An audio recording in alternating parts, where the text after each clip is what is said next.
Podcastirmãos.com. Olá, pessoas!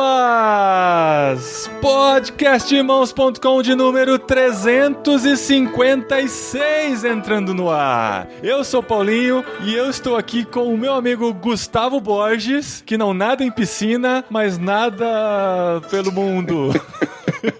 Sempre essa piada. Eu sou Gustavo Borges e apesar de não nadar nada, estou aqui neste podcast com o meu amigo Davi Lopes, que mora na China, mas que para falar com a gente teve que parar lá no Japão. Olha isso, Brasil! Bom dia, diretamente aqui do Japão. Estou aqui com meus amigos Gustavo Borges e com o Paulinho e é um prazer estar com vocês. Muito bem, gente! Olha só que programa especial, porque nós estamos começando uma nova série de programas aqui no Podcastirmãos.com, em que a gente vai conversar com brasileiros pelo mundo. E coincidentemente, essa ideia dessa série nasceu há 8 anos, no dia 4 de abril de 2011, quando a gente lançou o primeiro programa pensando nisso, que foi com brasileiros no Japão. Foi o Podcastirmãos.com de número 120, de 4 de abril de 2011. E desde então eu fiquei pensando, nossa, é muito legal falar com gente do outro lado do mundo e a gente entender um pouquinho da cultura, entender um pouquinho de que eles estão fazendo lá e poder trazer pra gente um pouquinho dessas experiências de cristãos ao redor do mundo. E há um bom tempo também eu conheço o Gustavo Borges e a gente tem falado muito sobre o assunto e a gente resolveu trazer de volta essa ideia e trazendo ele junto aqui com a gente nesses programas pra falar com brasileiros ao redor do mundo. E a gente tem aqui hoje o Davi Lopes, que trabalha na China, casado com a esposa, trabalhando na China também, mas que está no Japão de férias e lá a gente tirou ele das férias pra conversar com a gente e contar um pouquinho da experiência dele vivendo na China. E muito legal, Paulinho, que a gente tá gravando aqui de noite e já é de manhã lá no Japão. E essa experiência de viver o mundo globalizado vai ser muito divertida. Vai ser divertido e vai ser um grande desafio, porque assim, quando a gente teve a ideia, a gente falou, nossa, que ideia legal, vamos conversar com pessoas pelo mundo. Até que a gente tentou marcar a primeira gravação. Pois é. E lembrou-se de que existe uma coisa chamada fuso horário. E horário de trabalho, porque a gente está falando com brasileiros que trabalham no exterior. Exatamente. Então a gente já esbarrou com a agenda de muita gente e graças a Deus, justo nesse fim de semana, o Davi estava disponível.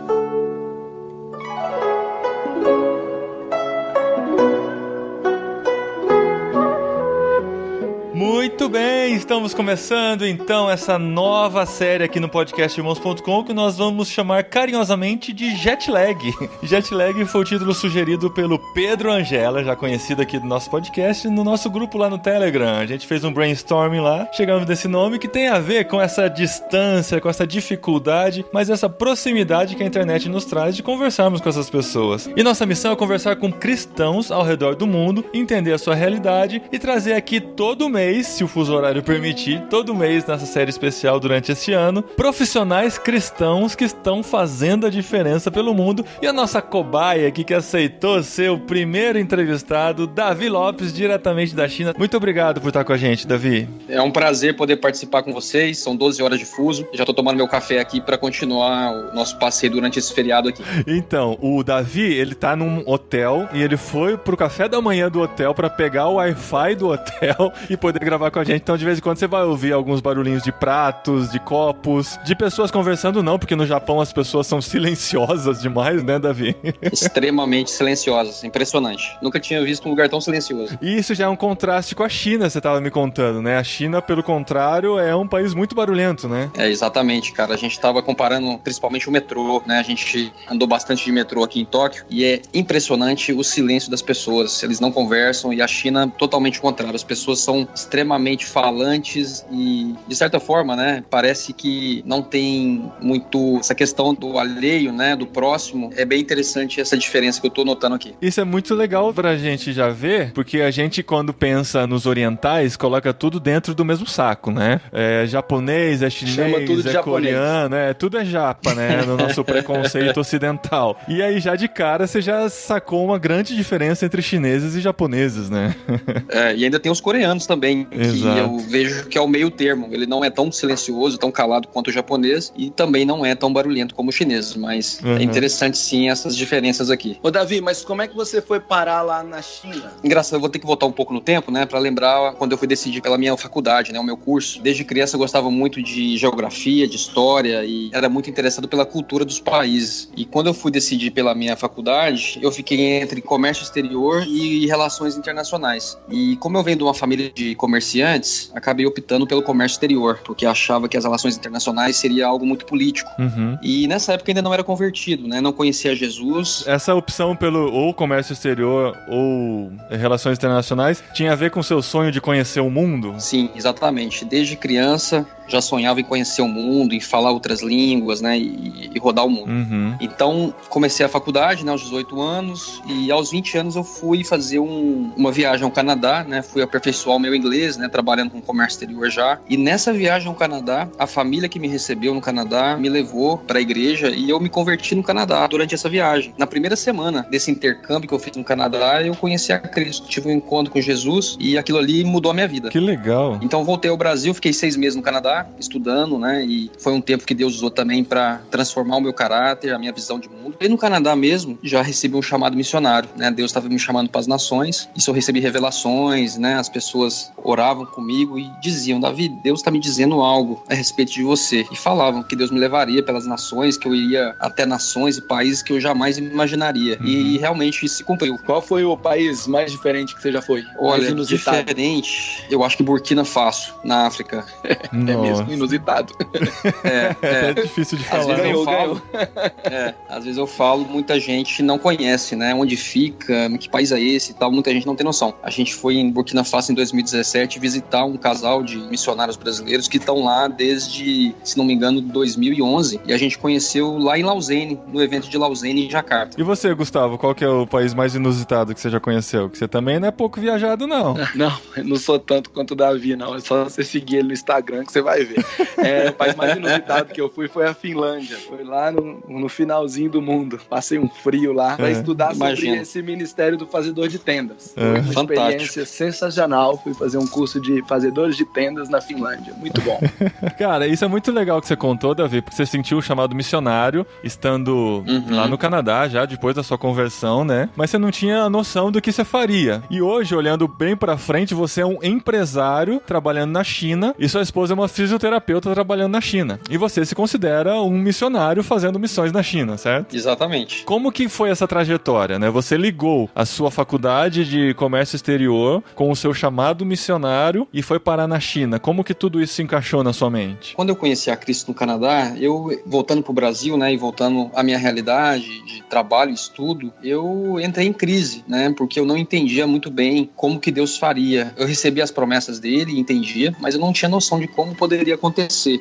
E durante muito tempo eu estive em crise, pensando que eu deveria largar a minha profissão e me dedicar ao ministério. Inclusive, essa viagem para a China, né, em 2008 eu fui a primeira vez para a China, e eu também fui para a Índia, eu morei 2 meses na Índia e também passei 1 mês no Nepal, exatamente porque eu buscava de Deus uma resposta em relação ao ministério. Como é que seria o ministério? Eu estava em dúvida se largaria a profissão e tudo, me dedicaria ao ministério, e foi aí que Deus começou a me dar as respostas, né, e começou a falar comigo sobre a minha profissão, que eu não deveria largar a minha profissão, e a minha esposa também. Então a gente começou a entender sobre o BAN nesse processo de entender o chamado e como Deus realizaria esse chamado na nossa vida. O BAN, para quem não sabe, é o Business as Mission. A gente já tem programa aqui no podcastirmãos.com sobre isso, que é exatamente essa ideia de você utilizar o seu negócio, né, a sua empresa, o seu trato empreendedor para levar a transformação do evangelho através do que você faz em outro país, né? Exatamente. Aí você começou a descobrir o que era BAN. Isso, comecei a pesquisar, né, e participei de alguns eventos, participei do BAN na Tailândia em 2013, em Chiang Mai, na Tailândia, assim, foi o primeiro grande evento que eu participei, que eu realmente fui introduzido no mundo de Business as Mission. E depois a gente começou a buscar, né, as direções, como seria feito, e em 2013, em junho de 2013, eu me mudei para a China, já entendendo um pouco, né, já uma ponta de como Deus poderia fazer essa visão que Ele nos deu, né, de negócios e missões, como é que aconteceria. Quando você chegou na China, na verdade, a primeira vez que você foi na China foi em 2008, né, projeto durante as Olimpíadas, Isso. Né? Como é que foi o primeiro contato com a China e qual que foi o propósito dessa viagem? Então, interessante essa história também, porque diz muito a minha história da minha esposa, né, a gente foi para a China em 2008, nas Olimpíadas de Pequim, um projeto missionário da Jocum, e a gente se conheceu através desse projeto, né? Então a gente se encontrou no aeroporto de Guarulhos. Então o nosso ponto de ligação foi essa viagem para a China, esse projeto evangelístico durante as Olimpíadas de Pequim em 2008. Você acha que foi isso que abriu seu coração para a China? Eu já tinha, acho que foram as duas coisas, né? Eu trabalhando com comércio exterior, eu já entendia que a China era, vamos dizer assim, a galinha dos ovos de ouro em relação ao meu trabalho. Então, assim, eu já trabalhava com comércio exterior e tudo, na época eu trabalhava como despachante aduaneiro, né? Trabalhava com importação, já via aquele fluxo de negócios imensos saindo a partir da China, né? Então, isso também chamou a minha atenção, né?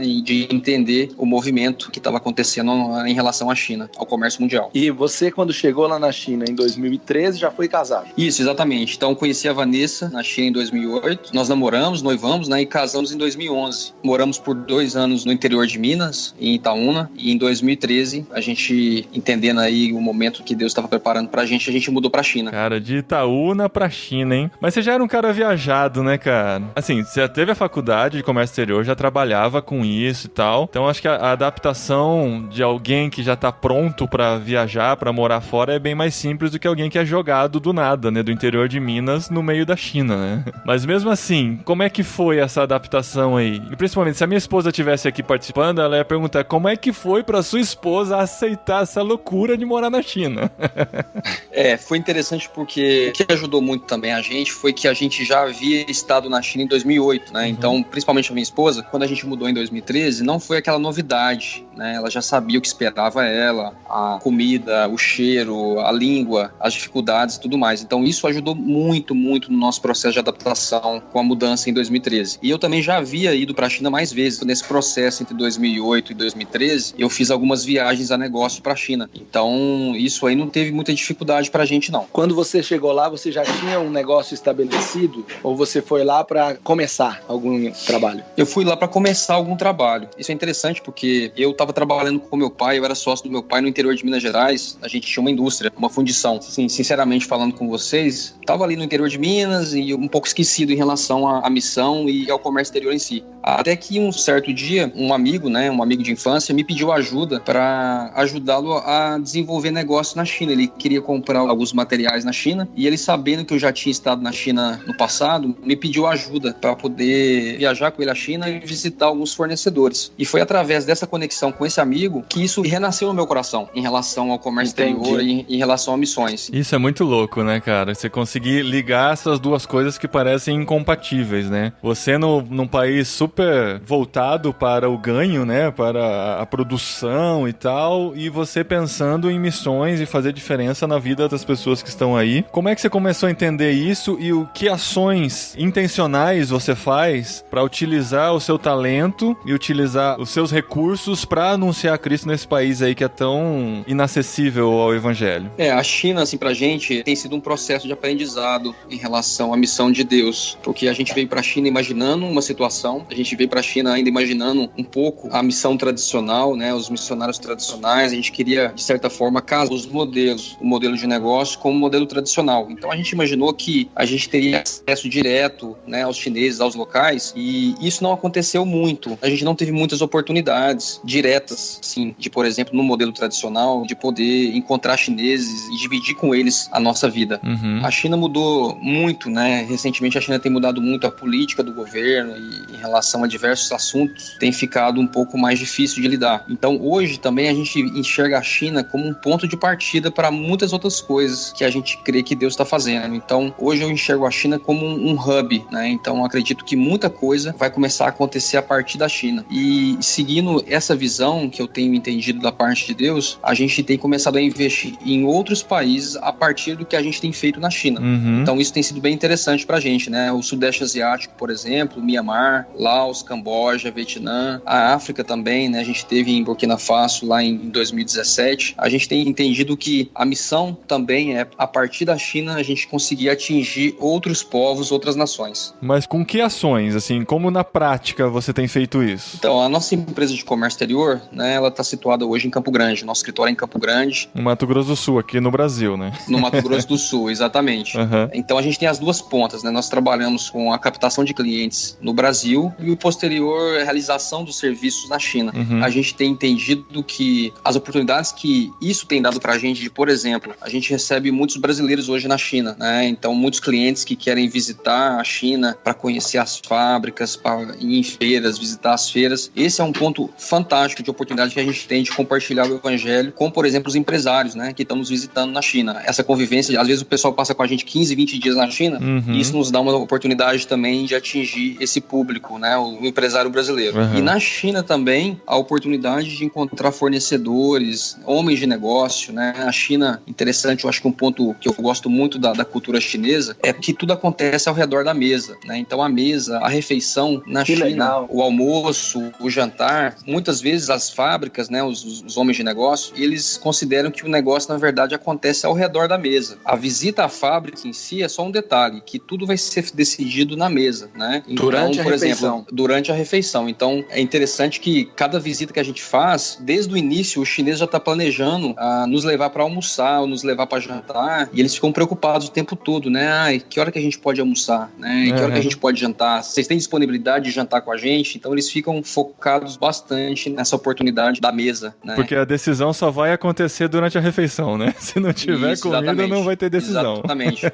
Eles entendem que se eles não nos tratar bem, nos receber de uma forma digna, né? A gente não vai fechar negócio com eles. Então, eles ficam focados bastante na questão do atendimento, busca a gente no aeroporto, busca no hotel e pergunta se a gente quer fazer algum turismo na cidade, enfim. É uma preocupação, assim, extrema com relação ao trato, né? Como é que eles estão tratando a gente durante esse período na China. Sim. Mas na hora de comer, eles têm um cardápio especial para as visitas estrangeiras ou a comida é a comida típica mesmo? É interessante, o chinês ele acha que a comida dele é a melhor comida do mundo. Então, assim, ele... eles são de Goiânia, entendi.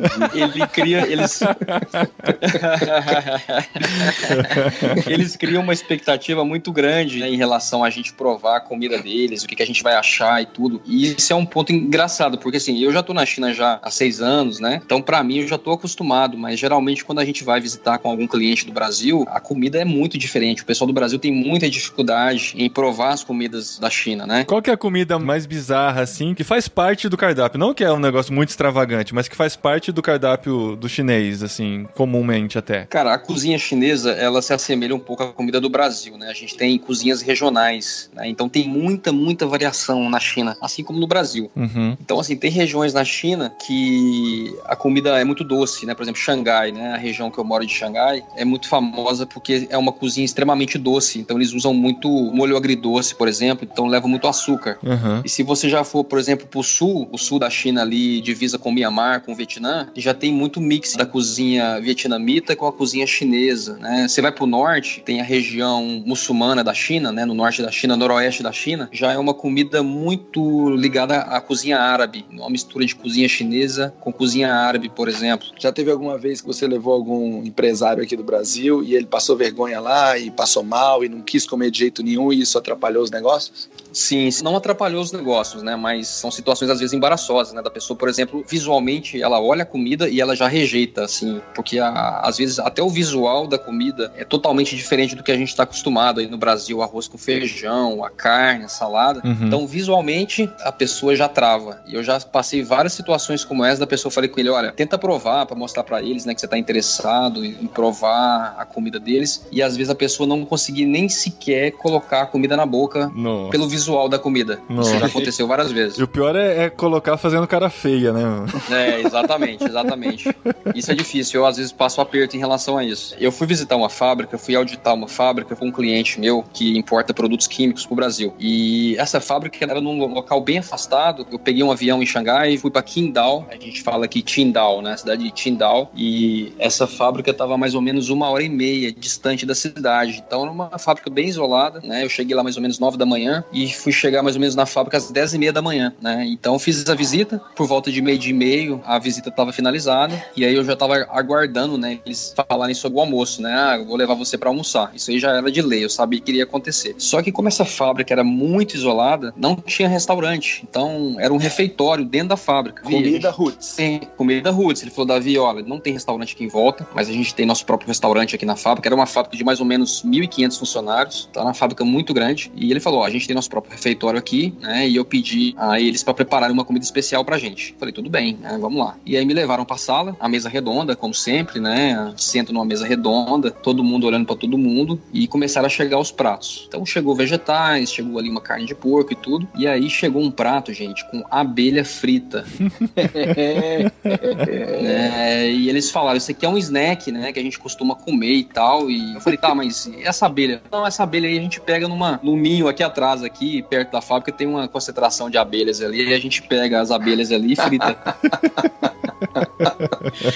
E eu provei, né? Não queria fazer feio diante deles, né? E aí peguei umas 2, 3 abelhinhas ali e comi. Tinha gostinho pra de mostrar mel pra ou não? eles uma boa. Não, tava frita, não tinha gosto de nada. Ela simplesmente desmanchou na minha boca, né? Tava frita. Mas será que eles não fazem de sacanagem, assim? Ah, vamos pegar o estrangeiro aí e vamos dar uma abelhinha frita pra ele comer? Eu vejo, sim, que eles tentam testar a gente, né? Muitos, assim, eles querem ver a sua disposição em compartilhar com eles da cultura, né? O chinês, ele tem muita, assim, desejo de saber um pouco mais dos estrangeiros também. A gente gera muita curiosidade deles também. Eu, particularmente, assim, sou apaixonado em culturas, né? Em conhecer coisas novas. A minha esposa também, a Vanessa, na verdade, em relação à comida, a Vanessa é 20 vezes mais corajosa do que eu.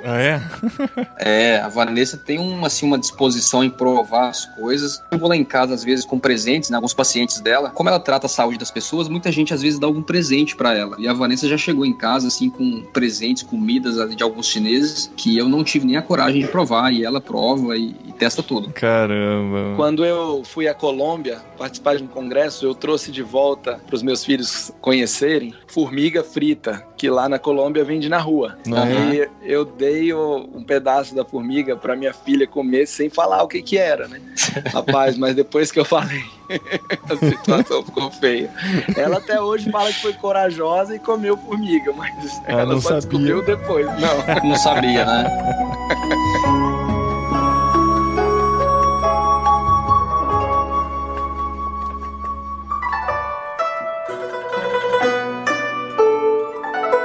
E a comunicação de vocês? Vocês falam bem o chinês? Nessas conversas com empresários chineses, vocês falam em inglês ou falam em chinês mesmo? E a Vanessa no consultório, como que é? Então, a Vanessa trabalha numa empresa internacional, né? É uma empresa médica de Singapura. É um plano particular, né? Essa empresa atende planos de saúde internacionais. Então, a Vanessa tem alguns pacientes chineses, mas em grande maioria são pacientes internacionais. Então, interessante isso que a Vanessa, às vezes, numa semana, ela atende 15, 20 nacionalidades diferentes. Nossa!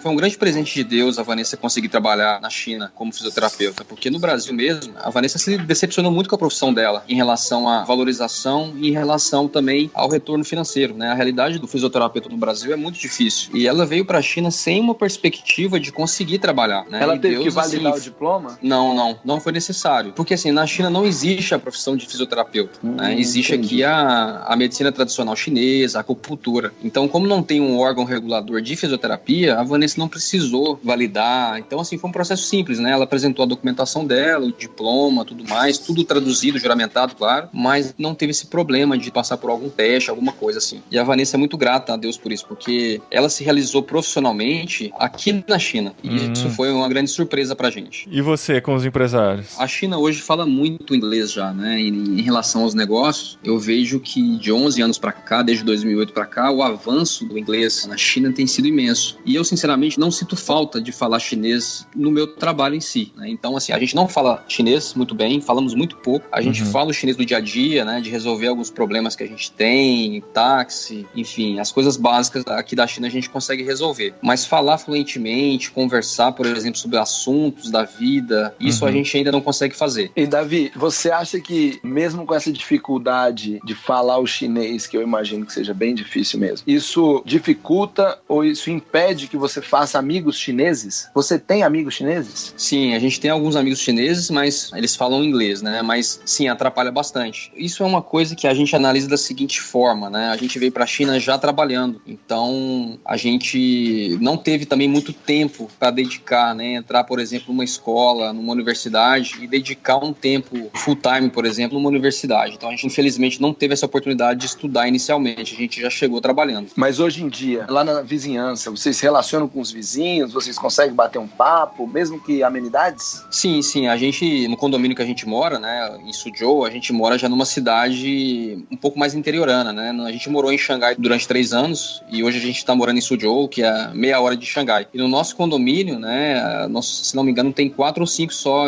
casais de estrangeiros. Todo o restante são chineses. E a gente diariamente tem, sim, a oportunidade de encontrar com eles, né? E tem um grupo também do condomínio, né? Tem alguns eventos também que o condomínio faz. A gente tenta ao máximo se esforçar para encontrar com eles, né? E ter alguma conversa, oportunidade de ter esse contato com eles. Ah, legal. Lá nessa cidade que você mora, vocês têm acesso à igreja? Tem igreja para vocês irem lá? Tem uma igreja internacional, né? E o governo hoje regula muito a questão das atividades religiosas, né? Então a gente pode frequentar essa igreja internacional, mas esse culto realizado, ele oficialmente só aceita estrangeiros, né? Inclusive no papel lá, que tem um resumo do culto, como é que vai ser a celebração, eles deixam bem claro que aquele ali é um evento somente para portadores de passaporte estrangeiro. Caramba. Então, mas se aparecer um chinês querendo participar, não pode? Isso acontece. Muitos chineses não respeitam essa restrição e acabam participando sim. Mas em geral é fechado, assim. O cristianismo tem essa dificuldade aí na região onde você está. Tem um culto especial para eles, né? Um horário que é determinado pelo governo para ser um culto para os locais, para os chineses. E a gente não pode participar, é somente para eles. Caramba! E tem pastores chineses que tem essa separação. Exatamente.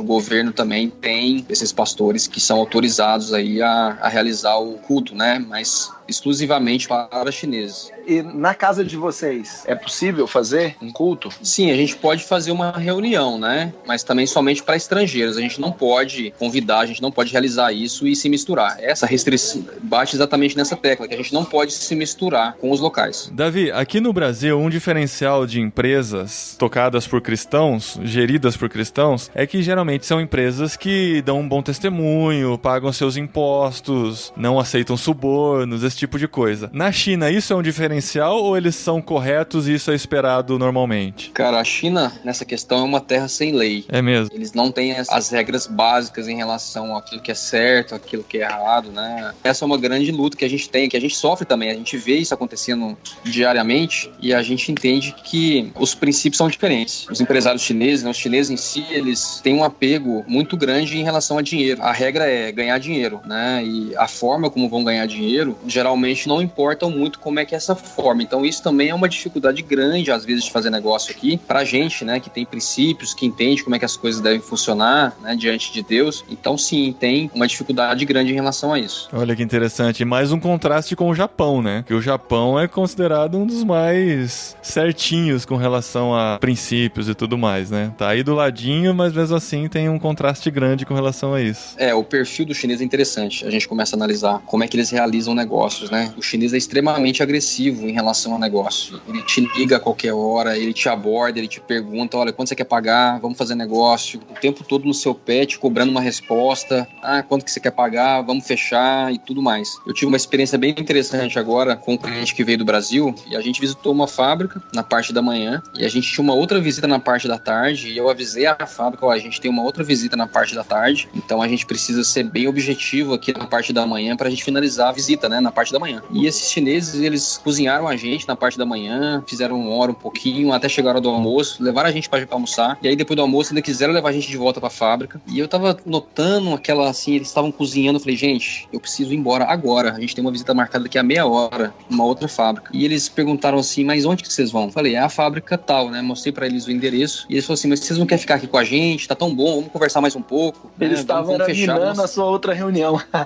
Exatamente, eles estavam segurando a gente e queriam que a gente assinasse o contrato de compra com eles. Eu falei, não, a gente ainda tem mais algumas visitas para fazer e depois que a gente visitar todas as empresas, nós vamos fazer essa decisão. Então, por favor, vamos finalizar aqui. Eu preciso da oferta de vocês, o valor que vocês vão cobrar pelo equipamento, mas a gente precisa ir embora. E assim, foi uma luta para convencer eles que a gente precisava finalizar a reunião para a gente poder sair dali e visitar a próxima empresa. O japonês, eu já tentei fazer negócio com o japonês, alguns produtos. É interessante, a abordagem deles é completamente diferente. Eles não vão atrás de você, eles esperam você fazer o contato, muitas vezes não respondem, você tem que ligar. Por exemplo, se você mandar e-mail, eles dificilmente vão responder. Então você precisa entrar em contato, ligar, falar, olha, eu mandei um e-mail para vocês, o meu nome é Davi, eu sou brasileiro e tal, eu mandei um e-mail para vocês hoje, vocês podem, né, responder, me dar algum retorno? E ainda assim, muitas vezes não há retorno. Então, é uma diferença enorme em relação a isso. Davi, e você me disse que você tem a base dos seus negócios aqui no Brasil e você faz o trabalho de comércio exterior aí. Você também falou que se interessou muito por ban, mas você e sua esposa são fazedores de tendas aí. E lembrando que fazedor de tenda é o empregado. Exato. E ban é o patrão. Como que é isso? Como que funciona essa sua estratégia empresarial? Como é que tá tudo conectado? O que essa empresa faz aqui no Brasil e você aí? Como que é isso? Então, interessante esses diferentes modelos, né, que a gente tem hoje em missões, né? A gente tem os fazedores de tenda, nós temos empresas que a gente chama de Kingdom Business, né? E nós temos a empresa BAN. Eu digo que eu sou um fazedor de tenda, trabalhando com comércio exterior. A minha empresa no Brasil de comércio exterior é uma Kingdom Business, porque todo o nosso investimento que a gente tem feito hoje, por exemplo, hoje em Campo Grande tem um café, né? O Barnabé, que é um projeto de fazer missões através desse modelo de cafeteria, né? Que a gente chama de Coffee as Mission, também, que é um movimento global também, que visa fazer missões através do modelo de negócios de cafeteria. Então eu digo o seguinte, por exemplo, o Barnabé ele foi montado a partir de uma Kingdom Business, que é a nossa empresa de comércio exterior. Então todo o investimento feito até hoje no Barnabé foi feito através de um outro negócio, que é um Kingdom Business. Então a gente tem assim, eu sou um fazedor de tenda, a Vanessa, minha esposa, também é uma fazedora de tenda. Eu tenho um Kingdom Business que está investindo numa empresa BAN. Você chama ela de BAN porque ela está lá em Campo Grande, e o que ela faz de mission? Porque de coffee, beleza, dá pra entender fácil. O Barnabé hoje, a gente está desenvolvendo dentro dele um centro de treinamento. A gente entende que vários países hoje estão fechados. É muito difícil você entrar hoje em alguns países que não seja com uma identidade de negócio. Então a nossa visão é que o Barnabé é um centro de treinamento para envio de missionários para vários países do mundo, né? Então a gente quer receber ali pessoas interessadas em fazer missões em países fechados, receber um treinamento ali dentro com a gente, né? Seja como barista, seja como um administrador também de um café ou de uma pizzaria, de um restaurante. Eles também podem trabalhar com a gente na área de comércio exterior, por exemplo, fazer o que eu faço hoje, né? Hoje na China eu sou um desenvolvedor de negócio. Então a gente tem ali dentro da mesma estrutura, nós temos a cafeteria, temos um restaurante, pizzaria, temos a empresa de comércio exterior e outras coisas também que a gente já tem alguns projetos para o futuro. Mas a gente quer receber pessoas ali em Campo Grande que estão disponíveis e que querem aprender na prática, por exemplo, como administrar um negócio ligado na área de alimentação, por exemplo, ficar ali com a gente de 3 a 5 anos recebendo esse treinamento e futuramente a gente poder enviar eles para os países fechados e eles conseguirem abrir um próprio negócio. Sensacional. Que ideia legal, cara. E se as pessoas quiserem saber mais, entrar em contato, visitar o Café Barnabé em Campo Grande, como é que faz? Sim, a gente está disponível, só fazer o contato com a gente pode marcar a visita, receber vocês lá com o maior prazer. O meu Instagram é The Pilgrim Traveler, né? O viajante peregrino.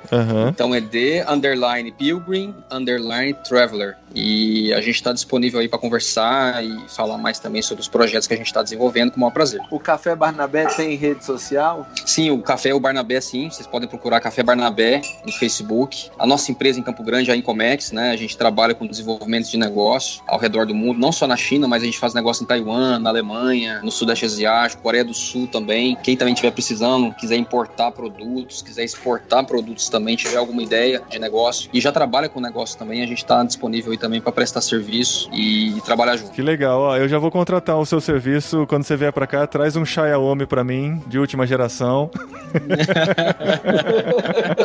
Não era bem isso que ele tava falando. Não é? Bem. A gente vai se ver em julho, né? Em julho eu vou ter meu novo celular, gente. Esperem por isso. Davi, muito obrigado por participar com a gente, por separar esse tempo no meio das suas férias, prestes a subir o Monte Fuji. Vocês vão ver fotos nas redes sociais dele, ele lá no alto do Monte Fuji. Nossa, você vai subir no Monte Fuji? Não vou subir não, cara. A gente vai só chegar ali só pra tirar umas fotinhas mesmo ali na base do Monte Fuji, mas não vamos subir não. Bom. Eu contei pro meu filho que o Monte Fuji é um vulcão dormindo, né? Ele ficou maluco, ele falou, e se ele acorda a qualquer momento? E tem uma cidade embaixo, né? A gente viu uma foto, tem uma cidade gigante na base do monte, né? Sim. Se aquele vulcão resolve acordar... Bom, mas como é no Japão, se ele resolver acordar, vai ter toda a segurança. Vão avisar com antecedência, vai tirar todo mundo. Exatamente. Eu tô impressionado no Japão aqui com a densidade populacional global, né? Essa é a quantidade de gente na rua. Eu moro na China, que é o país mais populoso do mundo, mas a China tem um território muito, muito grande, né? O Japão é mais concentrado, então? Tem um cruzamento aqui muito famoso em Tóquio, chama Shibuya, né? Que é o maior cruzamento do mundo. E eu visitei a Shibuya já 3 vezes, né? Tô aqui há 3 dias, todo dia eu quero ir lá pra ficar observando, assim, gente, é impressionante. É impressionante a quantidade de gente nesse cruzamento, assim. Eu subi, tem um café, o Starbucks, bem no cruzamento, e eu subi ali no segundo andar do Starbucks e fiquei filmando ali 2 horas, fiquei observando aquela multidão de gente. É algo impressionante. Eu não, mesmo morando na China, eu nunca visto uma concentração de gente tão grande na minha vida. Cara, pra você que saiu do interior de Minas, deve ser um choque cultural muito grande, né? Cara, eu sempre lembro disso, né? A gente sempre lembra das nossas raízes, né? Do nosso passado, e uma gratidão a Deus, assim, imensa, muita gratidão pelas oportunidades, né? Por tudo que Deus tem feito, assim, tudo que Deus tem proporcionado pra gente viver, né? A gente já conhece já muitos países e tem visto, sabe, assim, locais, né? Lugares, assim, que a gente sonhava, né? E tudo isso foi possível, lógico, através dos negócios, né? Mas também, lógico, que Deus permitiu, né? O plano de Deus na nossa vida. Então isso tem sido maravilhoso. É um privilégio imenso viver aqui nessa região, né? Experimentar aqui a Ásia. A gente tem uma paixão muito grande aqui por essa região. Que legal, cara. Que legal. Muito bom mesmo. Obrigado, Davi. Então, Gustavo, a gente volta mês que vem com a nossa série Jet Lag com os brasileiros pelo mundo. Isso se a gente conseguir se adaptar com esses fusos horários e conseguir fazer essas gravações, né? Será que a gente consegue? Consegue sim. A gente vai aprender a gravar de madrugada, vai aprender a gravar na hora do almoço, dependendo da onde o pessoal estiver. Mas a listinha que eu fiz de fazedores de tendas que estão andando pelo mundo é enorme. Por incrível que pareça, tem mais brasileiro fazendo missões com sua profissão do que a gente ouviu falar aqui no Brasil. E a gente vai juntar essa turma aí. Eu acho que só uma vez por mês vai ser pouco. Vai precisar de ter uns programas bônus aí. Legal. Aí a gente começa a vender esses bônus aí, faz um nosso ban. É isso aí. Ou o nosso Kindle Business.